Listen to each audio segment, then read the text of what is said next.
Hi, I'm Ashley with Campbell. Thanks for investing your time to help your community be a great place to live. Before you watch the video, make sure to click the subscribe button so that we can help you make educated decisions as a board member. Hi, everyone. My name is Scott Lee. I'm an attorney. I've been practicing 31 years. My office is located in Wellington. We represent about 200 plus associations here in Palm Beach County. And I'm happy to do today's presentation. And I appreciate Campbell giving me this opportunity. I hope today is beneficial for you all. I hope it gives you the ability to issue spot. There's going to be a lot of information that I'm going to be providing today. It's going to be difficult to memorize everything. You're going to get a copy of the outline, which should give you the ability to kind of track some of these issues. But if you have very specific questions on a go-forward basis, you have my contact information, you have my email address, you have my phone number, or you could contact your association attorney if I'm not your association attorney. So let's jump right into it. Collections. So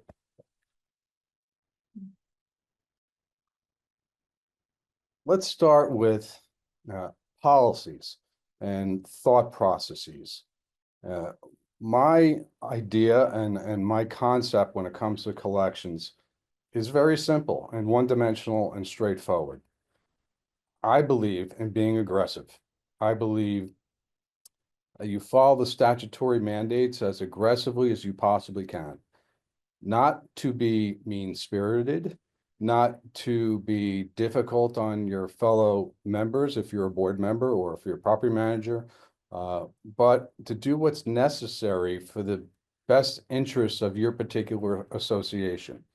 Because if we think about it, the assessments, which are due and owing to an association, I like to use this phrase quite a bit, are the lifeblood of your community. Without assessments being collected and remitted by the board members, you can't pay your bills. You can't pay your property manager. You can't pay the electricity bill, the water bill. Your other vendors, most importantly, have money to pay your attorneys, of course, right? So assessments need to be collected, and if an owner is failing to pay assessments, it's not being too tough on an owner to mandate that those assessments be remitted consistent with your governing documents and consistent with the statutory framework designed for the collection of assessments.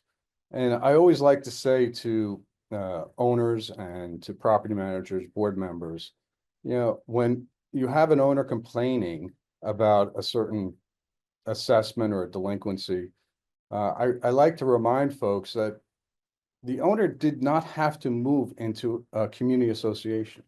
The owner did not have to move into a gated community, right? There are options out there where there are no gated communities and there are community associations and consequently no assessments. So when an owner decides to purchase a home or a unit in a particular community, as part of that transaction, they are receiving a title insurance commitment.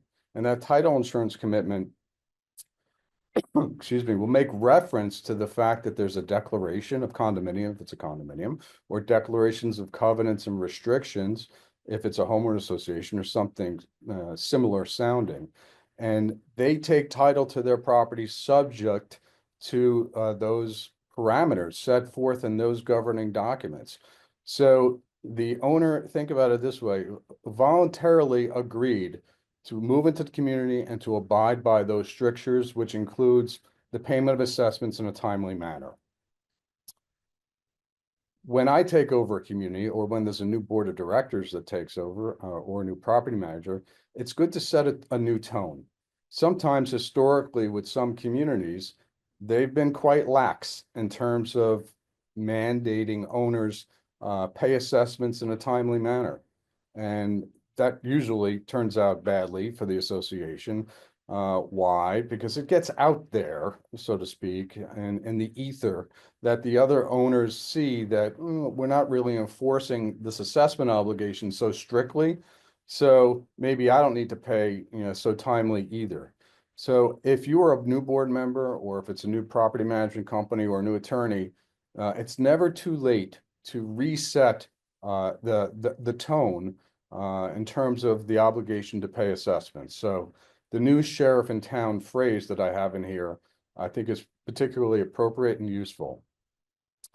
Having said all this, if an owner, comes to the management company, the board of directors, the attorney, and says, we're having some serious difficulty, some unique life events, whether it's a health issue, financial distress, or a job loss, not to say that that can't be taken into consideration. It's permissible for the association, for the board of directors, for the property management company to hear those issues, but ultimately it's for the board of directors to decide one way or the other whether or not we should give some latitude for a particular owner. But that latitude always should be fairly limited in nature. And if there's a reasonable payment plan that's being proposed, perhaps by an owner, what do we constitute reasonable? Well, it depends on the amount, it depends on the length of time. And putting down a lump sum amount always is helpful. If we have a delinquency that's $5,000, $10,000, that probably means the owner has not been paying for quite some time. So in those circumstances, I always very much suggest to my association clientele to get a lump sum amount down, and don't string out the payment plans too far in the future. A 2-year or 3-year payment plan, that's too long of a period of time. The board of directors could change before then. People die before payment plans are completed. So if you're going to entertain payment plans, keep them tight. Sure, they could be fair and take into consideration these health issues, financial distress issues, and job loss issues. But try and collect perhaps a lump sum amount on the front end of things that will help pay down the balance, and that will show a fair amount of good faith right out of the gate. So that's my suggestion as it relates to payment plans. And another thing, as we're going back to kind of the lifeblood of the association, assessments being the lifeblood. Remember, if you're in a community with a decent amount of delinquency, that means your budget on a yearly basis is going to have to take into account these delinquencies. And there's needs to be a line item on your budget as an expense item, essentially, for quote unquote bad debt. So if on an average basis you have in a community, say $10,000 in assessments not being paid, in a go forward manner, and when preparing your budgets, you should have a line item for bad debt expense of $10,000. So what does that ultimately do? That ultimately is reflective of the fact that all the other paying owners are sharing in this expenditure of a delinquent owner, 2, 3, or 4, not paying their assessments themselves. So think of it in that manner, that while we do want to be understanding in terms of life events, these delinquencies have a direct impact on the compliant owners, on the owners making their payments on a regular basis. So next section, your governing document. Scott, real quick, if you Yeah. want to take maybe, looks like we have a question here that might Yeah. be good. Also, I did have 2 people ask, is there any way you can enlarge your screen just a little bit to make the document that you're showing a little bit larger? Well, I'll have my trusty assistant Danielle work on that one. Perfect. Yes, perfect, perfect. Well, yeah, go ahead. Yeah, so we got a question here. For those that are just not following the payment requirements, can the requirement for payments be accelerated for someone who only pays when a collection process is used? Okay, that's a great question. And this is going to be something I'm going to touch on throughout the seminar today. And that's going to be a function of how your governing documents read.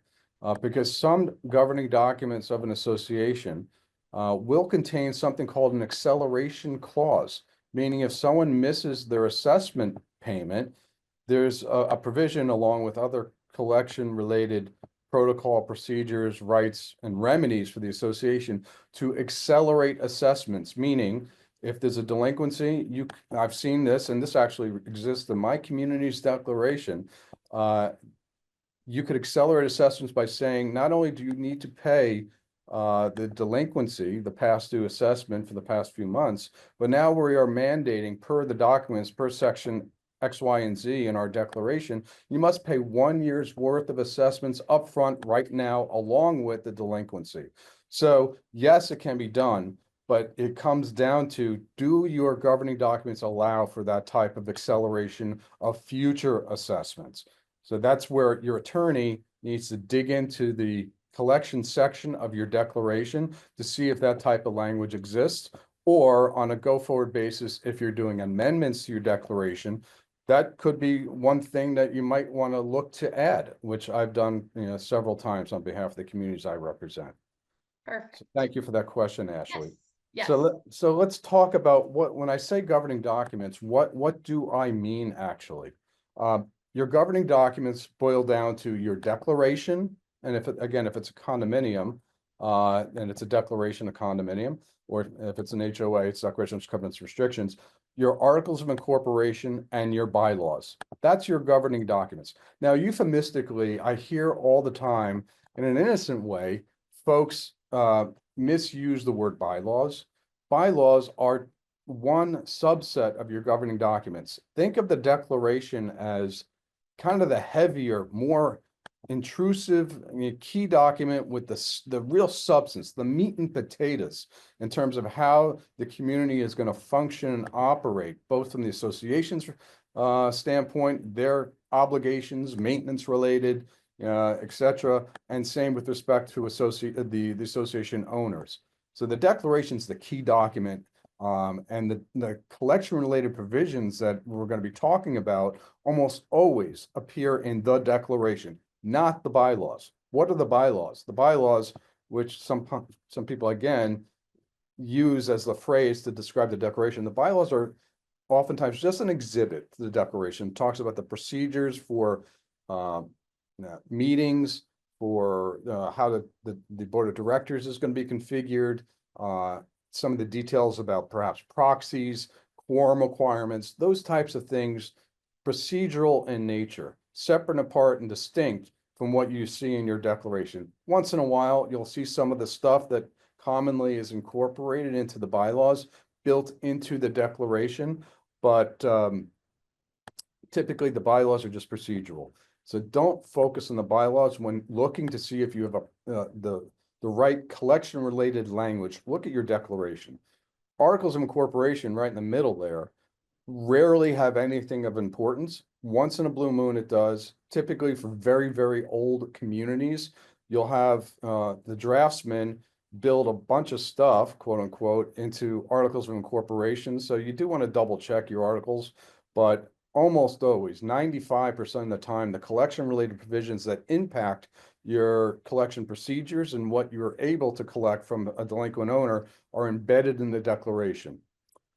Hierarchy with governing documents. What happens if we have something that actually is recited in the bylaws and also recited in the declaration?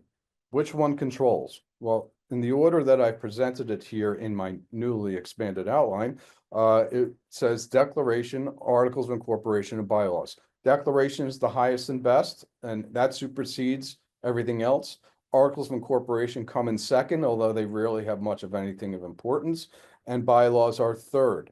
So if you have conflicting language in some of these documents, the declaration is going to control. Now, statutes, you guys are probably semi-familiar with the statutes that govern community associations. 718 takes care of condominium associations. That's Florida's Condominium Act. And Chapter 720 is Florida's Homeowners Association Act, excuse me.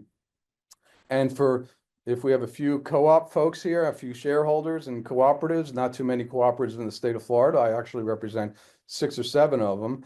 And that's under Chapter 719, Florida's Cooperative Act, which is very, very similar, by the way, to Florida's Condominium Act 718. Not exactly, but in many respects, it looks just like 718. But you have 718, 719, 720. Those are the applicable statutes. You have Chapter 617 also, which is the not-for-profit statute, which sometimes comes into play as it relates to procedural items, but rarely as it relates to collection-related issues. So what occurs if we have a statute that says something that is different than your declaration? Your declaration gives you these rights, but the statute, as in the past few years, we have some statutory changes. In fact, in July of this past year, we had a whole slew, particularly involving homeowner associations. So what controls when you have a statute, particularly a new statute, versus your declaration? Well, you may have heard of this phrase, the Kaufman issue, which is, without getting too much into the weeds as far as the legalese involving Kaufman. Kaufman is this case which stood for the principle that a newly enacted statute that has substantive provisions cannot retroactively alter language that currently exists in your declaration, because it is an impermissible interference with the contractual rights. Your declaration essentially is a contract. It's a contract between your association and the membership. So if a statute is enacted, particularly the ones that came down in July of 2024, changes the way of doing things as it's set forth in your declaration, there's a case that says, can't do that because you're interfering with an existing contractual right, and that contractual right is embedded in the declaration. But here's the nuance here. The nuance is substantive changes in statutes cannot be altered. Procedural alterations embedded in new statutes can alter language in the declaration.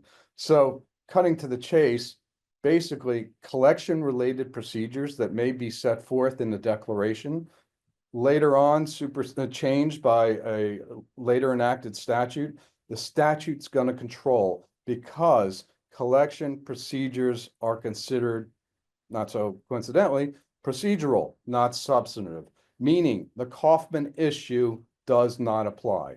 So all that, probably over legalese for some of you folks. Let me break it down to this.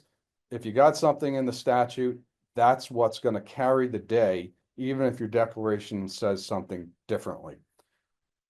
All right, important provisions in your declaration. This is going to dictate what you can collect and what you can't collect when there's delinquencies. Just because historically we've always, as an association, collected late fees, default interest 18%, attorney's fees for attorneys like myself having to plow forward and demand reimbursement, the acceleration of assessments provision that we were just talking about, and other related provisions. Before you start saying we better collect all these categories of monies, this guy's late, we're entitled to it, make sure your governing documents, your declaration, allow for it. When I take over a new community, the first thing I do is go right to that collections provision to see what the applicable default interest is. Oftentimes it's 18%, but not always. Sometimes they'll say 10%. Sometimes they'll say nothing at all. Sometimes it will allow for the collection of late fees, and sometimes it won't. Sometimes the attorney's fees will be clear cut in terms of what will be collectible, and sometimes it isn't.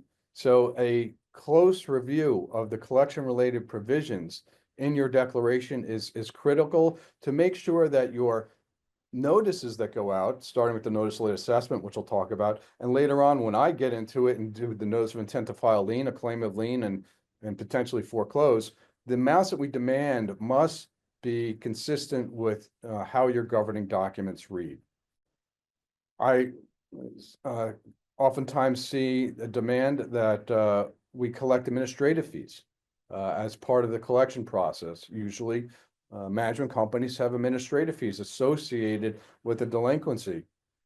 Fair, for sure. They're having to do work as a result of delinquency, but we need to make sure, again, that the language in the governing documents in the collection section of your declaration allows for, on some level, expressly or implicitly, the collection of these types of administrative fees. And if so, we're happy to include them in our demand letters and allow for them in the notice of late assessment letter. I also see sometimes from these collection agencies that may get a hold of you, which I strongly recommend you don't use collection agencies for a range of reasons, because they sometimes run afoul of some of the things that I'm talking about. Plus, the collection agencies are not permitted to practice law. What does that mean? That means they can't file a claim of lien. They are stuck at stage one. Stage one is the notice of intent to file lien well, really the notice of late assessment letter, that comes from the management company. Then when the file is turned over to me, it's the notice of intent to file a lien. The collection agency could do that, but they can't move to stage 2, which is file a lien, because that's the unauthorized practice of law. So collection agencies should never be used for that reason alone. Aside from what I see are oftentimes on these ledgers that the collection agencies maintain, these junk fees that are not provided for in the declaration and create issues. Some of the weird names I've seen: attorney transfer package fees, they collect for mortgage foreclosure fees and other similar related fees. So be very wary if you're using a collection agency, and wary of some of these additional fees that they're looking to tack on to the unit owner account.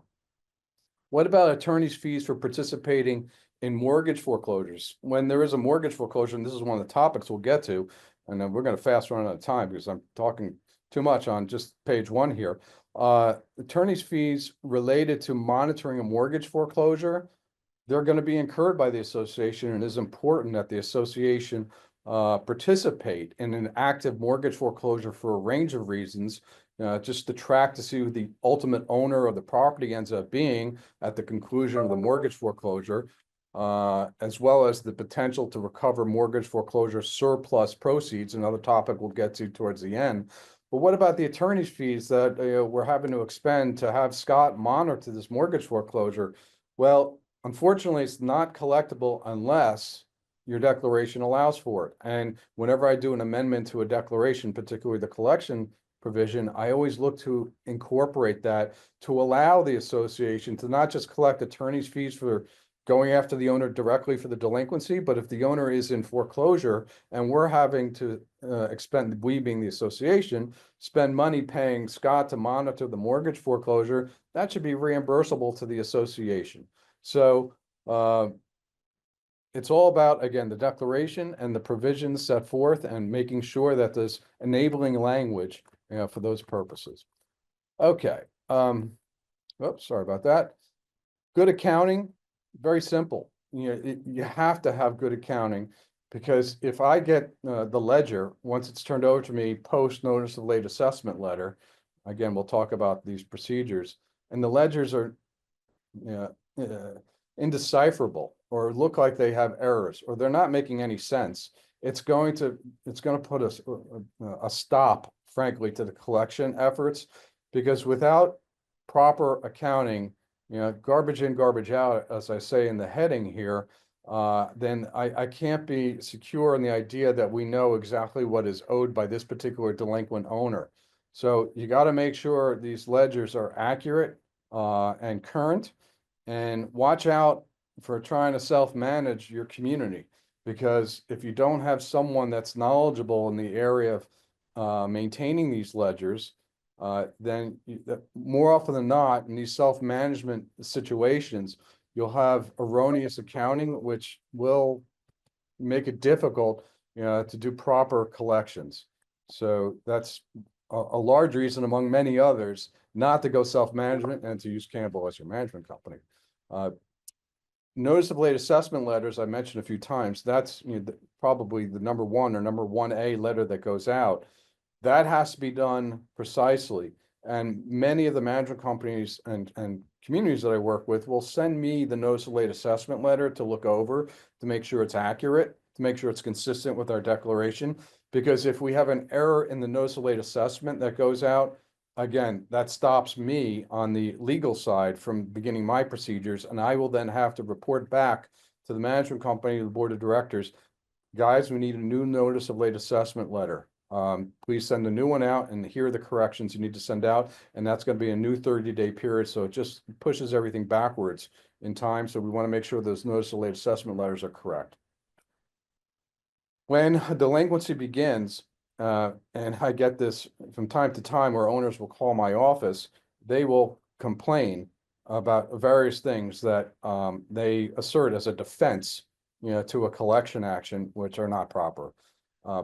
Whether it's true or not, if the association, if the owner is alleging that the community is being terribly run, the common elements or the common areas are a disaster, or we were promised a playground and it never was built, or the roads have to be repaved, and the board is being dilatory in their responsibilities for this issue or that issue.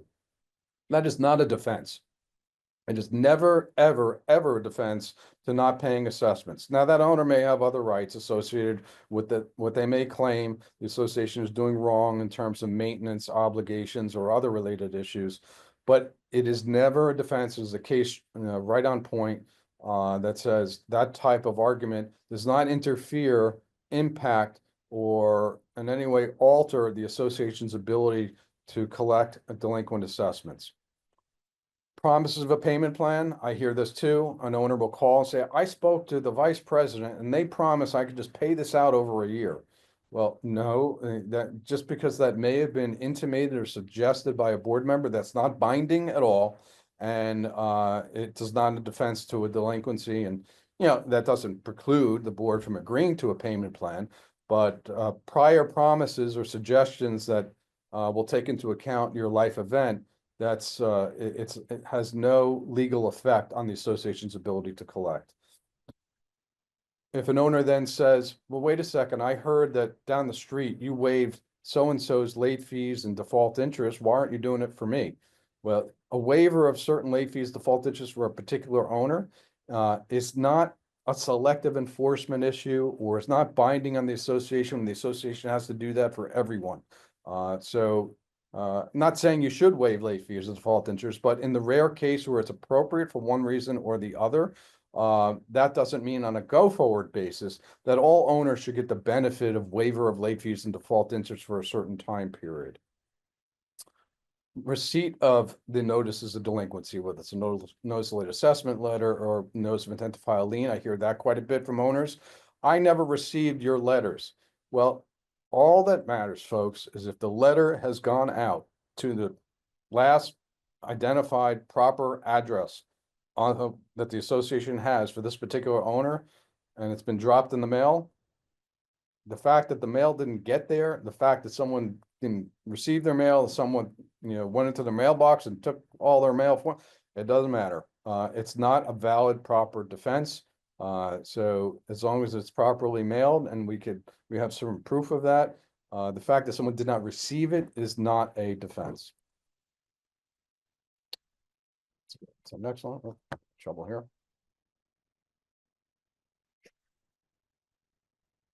Communications with delinquent owners. So as a board member, don't do it. Very simple. I know it's hard because you want to be friendly, you want to be nice, you want to be understanding, but shy away from it.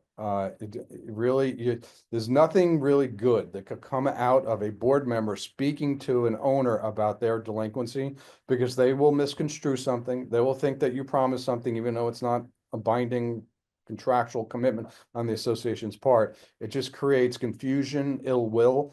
Plus, one of the other topics I'm about to get to, if you as a board member say something threatening to that owner about that delinquency, or saying something harsh or nasty, that could constitute a violation of the Federal Fair Debt Collection Practices Act as some level of harassment. So for your own personal liability standpoint as a board member, your stock answer should be, I'm not permitted to speak to you about any delinquency on your account. Please contact the property management company or the attorney if the file's been turned over to the attorney. So that is a sacrosanct rule that you should live by. Again, like next bullet point, turn them over to the property management company. For my property management manager friends on this call, once the file's turned over to the attorney for collection purposes, and you guys are real good at this already, but just as a reminder, all communications need to go through the attorney's office. Why? Because what could happen is a balance could be provided by the property management company that might not be the full balance, because we are regularly updating the balances with default interest computations plus attorney's fees that may have been incurred just recently that the property management company may not be familiar with. So once the file's in the attorney's office, the attorney, yours truly, should be the only one speaking with the delinquent owner. And just as a final note, as relates to these communication issues, Owners have no right to speak to the board of directors. Owners are under this misimpression that they have the absolute right to email you guys or call you guys. No, that's not how it works. All communications are done through the property management company, and then property management company will send it on to us if it's in collections. But don't fall into the trap of emailing or allowing your members to knock on your door and speak to you about a delinquency related issue. Just completely shy away from it. And frankly, if it comes up at a board meeting, you shouldn't even address it at a board meeting. It's not an agenda item. And to speak about those issues also is letting the community know about a certain delinquency, which should not be broadcast to the members in general. So you want to shy away from any discussion at all as a board member, whether it's on an individual basis or at a board meeting. Just talking about Federal Fair Debt Collection Practices Act violations, and this is a big deal. This is a real big deal because there's a whole cottage industry of lawyers out there that do nothing but love to sue communities over errors in demand letters, errors in notice of late assessment letters, etc.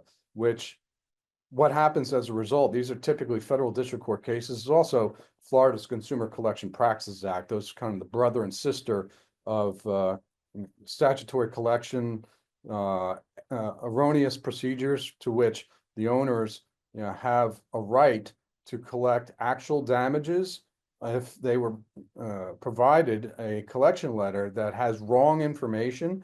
And even if they didn't suffer actual damages, there's nothing that they could prove. Oh my God, I lost my job because of this or anything along those lines. Each and every violation, even if it's one letter, you could have multiple violations in a single letter, miscalculating something or misstating something. Each violation is $1,000 statutory penalty. But the big thing on top of that, and why these attorneys take this case, is not to collect $1,000 for their client, but they get automatically awarded attorney's fees. So you could end up having a 37-cent discrepancy in a collection letter and have a Fair Debt Collection Practices Act violation that gives rise to a lawsuit whereby the attorney's fees on that case ends up being $15,000, and the association or its carrier may end up having to cut a check for a sizable amount of money just because of pennies on the dollar error. There's also class action lawsuits out there. One example I've seen quite a bit, capital contributions, where I see communities look to collect capital contributions. It's a great way to infuse cash into the association, but make sure your declaration allows for it. If it's not permitted, if there's not a section that specifically permits the association, say, to collect 2 months worth of assessments from a new owner as a capital contribution, you can't do it. I've probably done dozens of amendments to declarations allowing for that for this very reason, but don't just fire out or allow the management company to fire out a demand for a capital contribution on a new owner or put it in an estoppel letter and collect from the title company if your declaration doesn't permit it. I've seen class action lawsuits where over years, capital contributions were improperly collected from a slew of new owners, and you end up getting, like I said, a class action lawsuit and great liability to the association. For FDCPA and FCCPA claims, here are some of the basics that the statute talks about. Attempting to collect debts that you don't owe. Also be aware of the 5-year statute of limitations. So collecting assessments has a 5-year statute of limitations, meaning if there's a delinquency in the account that goes back 9 years, well, that's rough, but you can only collect the last 5 years worth because the 5-year statute involving breach of contract actions applies to the collection of assessments. Remember what I said earlier, your declaration is a contract, and an owner not paying the assessments is breaching that contract. The statute of limitations to go after them, for lack of a better word, for that 5 years, for that delinquency is upwards of 5 years, no longer. So that's important. I've seen a lot of errors along those lines, and that could give rise to a Federal Fair Debt Collection Practices Act.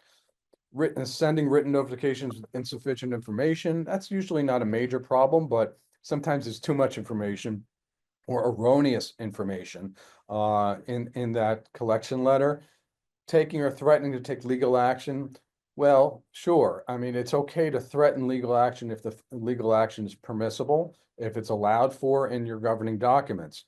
Uh, but other negative actions such as we're going to force you to move out of the community for not paying your delinquency, guarantee you that type of remedy does not exist in your declaration. So don't threaten it. You can't make that threat. That would be an FDCPA or FCCPA violation.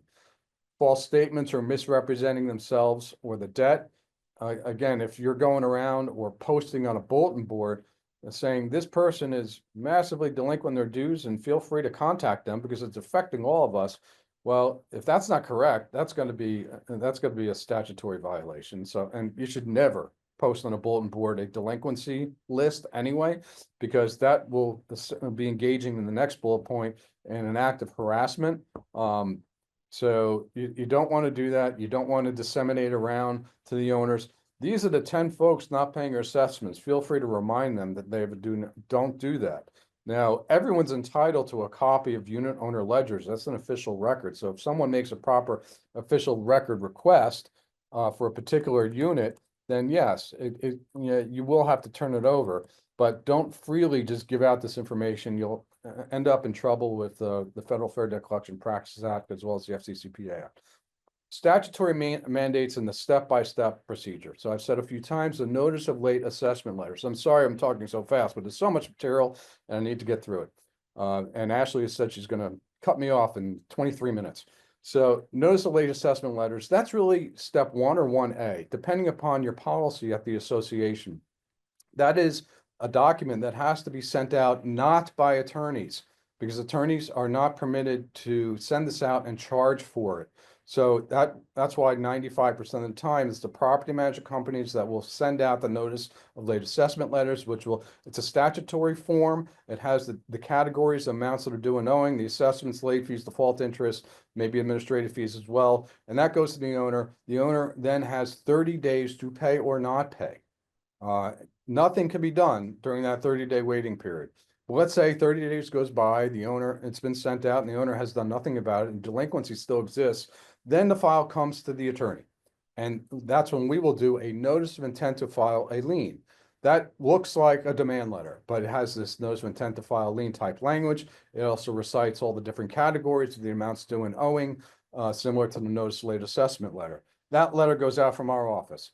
Then we have to hold for 45 days. This used to be 30 days for condos and 45 for HOAs. Now it's 45 for everyone. So whether it's a condo or an HOA, 45 days must go by before we can move to the next step, which is, if there's still delinquency, filing a claim of lien. And the claim of lien has to include all these categories as well, and give information as to how the owner could bring the account current, where to send a check to what address. Otherwise, the claim of lien is deficient. Oftentimes, you'll see collection agencies try and do these claims of lien even though they're not supposed to. It's the unauthorized practice of law, and they screw it up because they're not following the statutory form. So claim of lien needs to go out by us. What happens if there's a partial payment in the middle of all this? Does that mean we can't go forward? Should we not take that partial payment? No, you can take partial payments. We just have to adjust the balance due on a go forward basis. Say some money came in between the filing the notice of intent to file a lien and the claim of lien. The claim of lien will just reflect a credit for the payment that did come in, but you could still proceed to that claim of lien stage. Claim of lien goes out. Got to wait 45 days, just like the notice of intent to file lien before you can do the next step. And the next step is a heavy one, institute lien foreclosure. What is a lien foreclosure? It's a lawsuit. It's just like a bank foreclosing on their mortgage. We're foreclosing on our claim of lien. It's a big deal, obviously. We'll get into when to do it and when to maybe hesitate. What about reminder letters? Before the notice of late assessment letter, is it okay to send a reminder letter or maybe a late letter or something like that? Yes, it's perfectly fine. There's nothing wrong with it. It's perhaps a friendlier reminder. But I suggest doing it, like I said at the outset, on very tight timelines. So we don't send a reminder letter and have a policy of waiting 90 days. That's too long, folks. If the assessment is due on the 15th of the month, send the reminder letter out immediately thereafter, and give them 10 days to bring their account current. Otherwise, the notice of late assessment letter goes out, then thereafter, the notice of intent to file lien, claim a lien, and possibly foreclosure. As I mentioned earlier, once it hits my office or your attorney's office, do not communicate with the owner. Property management company should not communicate with the owner. Everything needs to go through us. And it's much more efficient and avoidance of errors as a result. One really unique extra, say, collateral collection process, tenant demand letters. If the owner is renting out their unit statutorily for condos and HOAs, we could send something called a tenant demand letter to the tenant occupying the unit saying, yeah, your landlord, the unit owner, not paying assessments. So statutorily, we're entitled to demand you start paying the rent over to us as an association, and that will pay down the delinquency. And it's very effective. Why? Because what happens in the tenant, and we threaten in the tenant demand letter, right to evict, which statutorily we have the right to do. What happens then? The tenant obviously gets spooked, is not so happy about getting this letter, contacts the owner saying, what the heck is going on here? And more times than not, the owner ends up calling us and paying the delinquency to make sure the tenant doesn't break the lease or move on, etc. But what happens if the tenant doesn't remit and the owner doesn't pay? We can actually evict the tenant over in that situation. That's almost never occurs because the tenant demand letter is a real elixir of greasing the path for payment. So that's a great thing to do on any delinquency at any stage. The beginning is fine. If you know on this particular delinquent account, there is a tenant occupying the unit. Oops, that's too fast there. To foreclose or not to foreclose, that is the question. So claim a lien is filed, 45 days goes by, we still have a big delinquency in this account. Do we take the big step of filing a lien foreclosure action? Almost always the answer, not almost always, I'd say the answer is yes, but you need to be aware of a few things. And here are some of the factors. The cost and expense. Claim a lien is, a few $100s. Lawsuits are expensive. You have filing fees, you have process server fees, and you have attorney's fees. So you're outside of the $100, a few $100 range, and you're now in the thousands of dollars, all of which is collectible from the delinquent owner as part of the demand in the lien foreclosure. And 99% of the time, we get 100 cents on the dollar of all the attorney's fees and costs. And when the owner calls us and says, okay, you got me, we got served the lawsuit, the lien foreclosure, I'm sorry, I ignored stuff, but now I want to pay. Well, that balance that they get includes everything: delinquent assessments, late fees, default interest, administrative fees, attorney's fees at every stage. Notice of intent to file a lien, claim a lien, lien foreclosure, filing fees, process server fees. So there's definitely an upfront cost and expense associated with this, but on the back end, almost always, if things are being done correctly, the association will be made whole.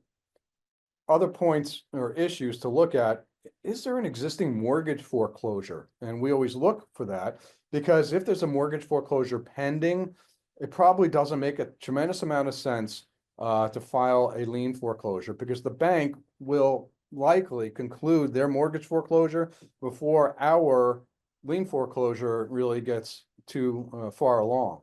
So we want to check the status if there's a mortgage foreclosure. We also want to know if there's a mortgage encumbering the property. Almost always there is, but it's good to know, because at the end of the lien foreclosure, if the association becomes the owner of the property, there's a mortgage encumbering the property. The question I'm always asked is, does that mean, Scott, we have to start paying the mortgage because we as the association took title to a property with a mortgage on it? The answer is no. We do not have to pay the mortgage. We're not all of a sudden the borrower on that mortgage. However, if that mortgage continues to go unpaid, eventually, I would think, the mortgage will result in a mortgage foreclosure, and the bank will end up taking title to the property later on. But there's a great play to be made during the time periods here, where if we foreclose, we take title to the property, even though there's a mortgage on the property, we can't sell it because there's a mortgage encumbering it, and we don't have clear title to be able to do that. You could rent it out in that interim period. So I don't know how many situations I've had where we've done this, and the association is able to rent out the property for a year, 2, 3, or 4, making a bunch of money that pays down, if not eliminates, the delinquency on the account. So it's still very well may be a viable and strong financial option to still foreclose, even if there's a mortgage encumbering the property when there's no mortgage foreclosure that's pending. I just answered the next question about selling the property after foreclosure. So if there's a mortgage encumbering it, no. If there's no mortgage encumbering it and we have foreclosed and we ended up with title to the property, yes, and that could be a huge windfall. And a few circumstances have occurred in my practice, my 31 years. I've seen that, and a chunk of money comes the association's way. But that's a rarity. Before the association, though, does move forward with the lien foreclosure, we do want to have a general idea what the condition of the property is, right? If the unit is not being maintained, it's been a disaster for some time, and it's filled with moles, the association, upon taking title to the property, we're going to inherit that responsibility and obligation to clean it up. And maybe renting it out is viable and a good option for sure, but we may have to put $20,000 in just to clean it up. So we want to have an idea going in, as well as the rentability, depending on what the market is and the desire or the ability for the association to rent out that property to the market. So it depends on what the market is bearing. Okay, suspending, next category, and there's more information on these more strategy in terms of mortgage foreclosure and when to lien foreclose and when not to. Difficult to, I could probably spend a half hour on that topic, to be frank with you, but I got to move on to try and get to these others. When there's a delinquency on an owner's account, what can we do? Well, the suspension of the right to use the amenities such as the gym, the pool, or other recreational facilities is permissible by statute if there's more than a 90-day delinquency. But make sure the board takes formal action instead of just doing it and telling the property manager by fiat to just cut off all the gate access cards. Make sure you document this with board action at a board meeting with meeting minutes. That's important. Same thing with suspending entry transponders. Now, there was previously a case that said you can't do any of that. You can't require an owner go from the owner side of the gate to the visitor side of the gate. Well, actually, there's a case that just reversed that. And so you can do that. However, you want to take board action again. You want to have meeting minutes reflecting that, but you can't prohibit or substantially interfere with ingress and egress. Is making a delinquent owner, go through the visitor side, prohibiting ingress and egress? So a recent case says no. A prior case said yes, but the recent case controls. So you can do that, but document it with board action, but never just shut off the transponder and interfere at all, with ingress and egress altogether. What about terminating utility services? Absolutely not. And that includes bulk cable. Someone's getting bulk cable. You can't tell Comcast or Hotwire to shut off the cable service to this account because they're not paying their assessments. You can't take away their voting rights. And this is important when there's annual meetings coming up and elections. You want to have an accurate tally of eligible voters, and people that are delinquent on their assessments. You can take away their voting rights, but again, you must do that formally, procedurally, with a vote at the board level, and you must give the owner 14 days notice. That's a special nuance to that particular taking away of someone's rights. You must give that owner 14 days notice so that owners show up at the board meeting if they so choose, voice their position as relates to that issue, and then the board take a vote to suspend or not to suspend. Some of you probably know that you're ineligible to run for the board if there is a delinquency on the account on the last day that that person seeks to nominate themselves. And if a board member themselves is delinquent for 90 days or more, and this is any monetary obligation, by the way, not just assessments. That includes fines or anything that has been put on the account and is not being paid. Any monetary obligation that's delinquent for 90 days or more, that board member is deemed to have abandoned their seat. So they are automatically off the board. You don't even have to take any action aside from just notifying, hey, don't show up at the next board meeting because you're 110 days delinquent on your assessments or other monetary obligations. They're off and they have no right to get back on at that point. They're deemed to have abandoned it. Mortgage foreclosures and impact on collections. So not paying their mortgage, likely not paying their assessments, right? Still proceed with collections. I was talking about this before. Yes, at least to the claim of lien stage, but why?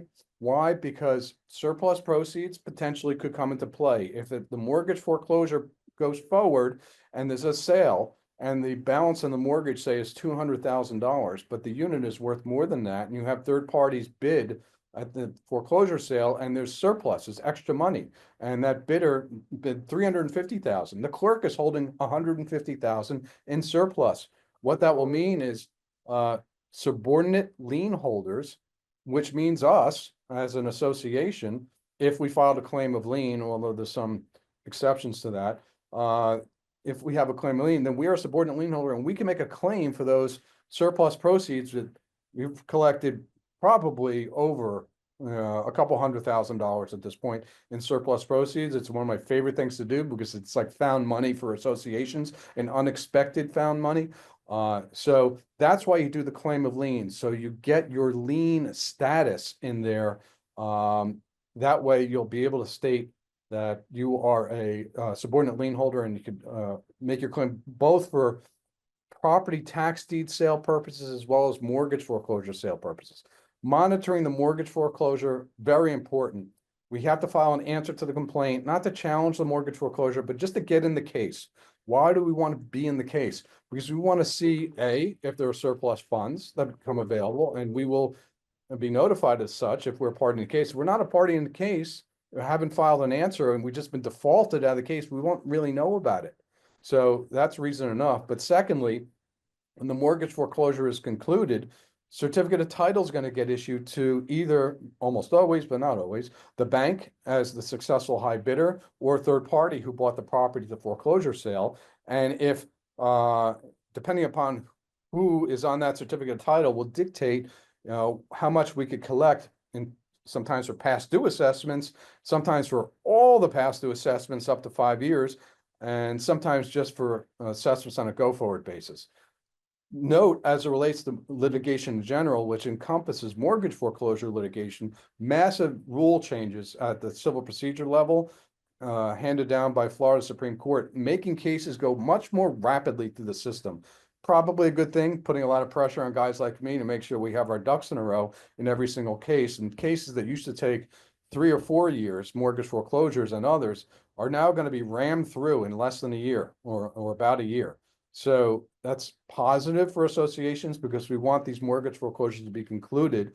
So we get these certificate of titles issued, because once that CT is issued, like I was saying, if it's issued to the bank and the bank takes title to the property, we're going to go after the statutory safe harbor payment, which is simply 1% of the original principal balance of the mortgage. If it's $300,000 mortgage that's being foreclosed, it's $3,000, or 1 year's worth of assessments, whichever is less. Say someone's not paying assessments and it's $1,000 a month, you got $12,000. That's a lot of unpaid assessments. Unfortunately, the safe harbor payment in that hypothetical will be the $3,000, and that's what we would demand on the bank to make that payment, along with the regular assessments going forward. So say the certificate of title was issued on January 15th. Well, that bank whose name is on the CT will owe the assessments on a go-forward basis as of January 15th, plus the statutory safe harbor.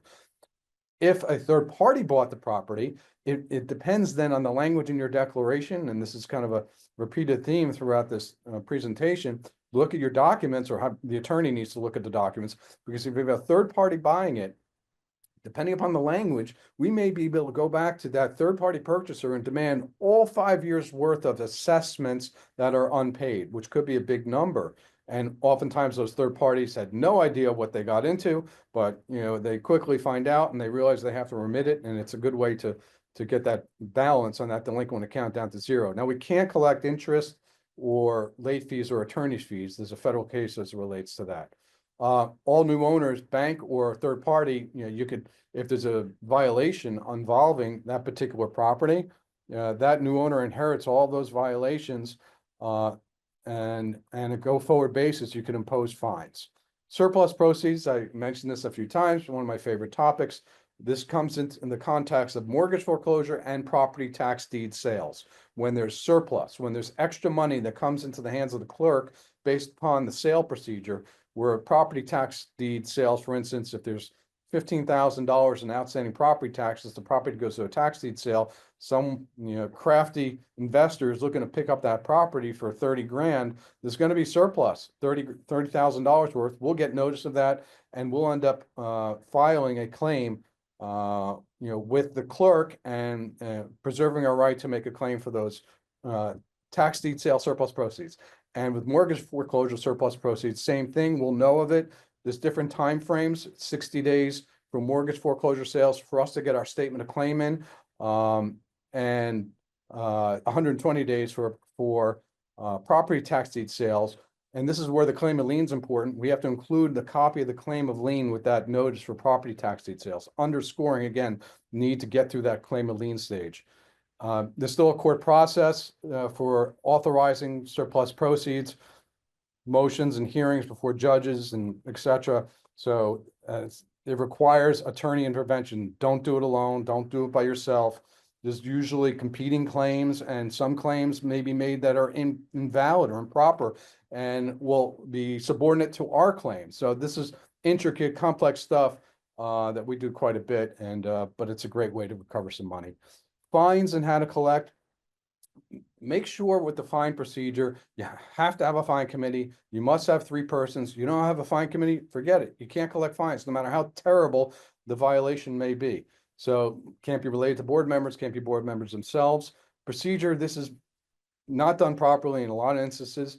The board of directors has to meet first. They have to make a decision to impose a fine for a particular violation. It has to be in meeting minutes. Then thereafter, it goes to the fine committee, and there's a whole set of procedures for sending out the notice for the fine committee hearing at least 14 days in advance, and giving the owner the right to cure the violation if they, and this is one of the new statutory changes, and if they cure the violation before the fine committee hearing, even though that violation's been ongoing forever, one of these changes come July 1st, 2024, fine is wiped out. So, and it's very specific language that newly has to be included in these fine committee hearing notices.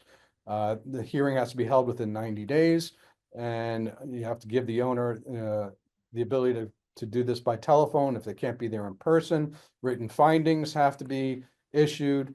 You have to give the owner at least 30 days to pay. You can't collect attorney's fees and costs right out of the gate if they haven't paid, although down the road you could. And how do you collect that? Depends. If it's an association, fines of $1,000 or more can be the subject of a lien, not for condo associations. Condo association, perhaps you could file a small claims lawsuit. Whether or not that's worth it is another story. And if a violation and proposed fine or suspension is not cured, then the reasonable attorney's fees and costs can be awarded thereafter. The new law, by the way, also prohibits fining for leaving garbage cans out for less than 20 hours, and also leaving holiday decorations or lights up longer than indicated in the governing documents. So, you can't fine for those things really anymore. For the garbage cans, if it's there more than 24 hours, I guess you can.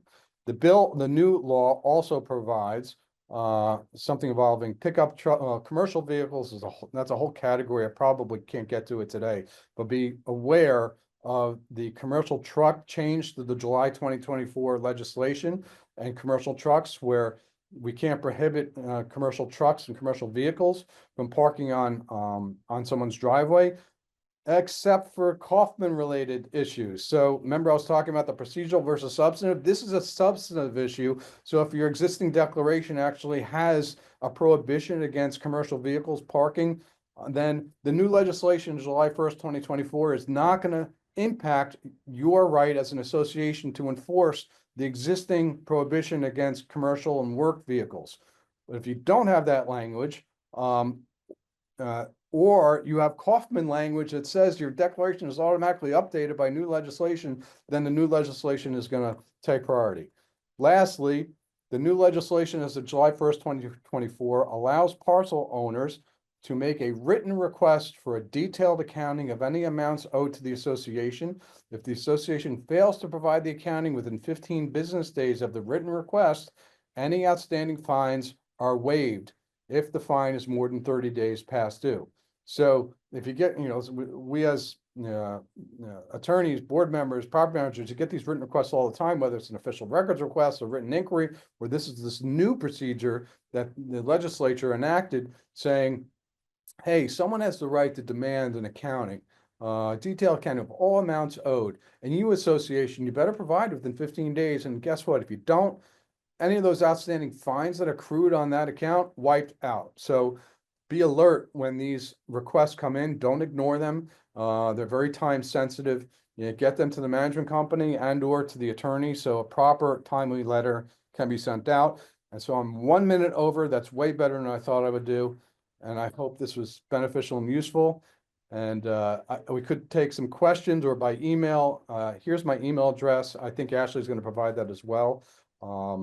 And I really appreciate the opportunity through Campbell and Ashley for setting this up and giving me this venue to talk about collections for you folks. Thanks for watching. For more great educational content, click the subscribe button now.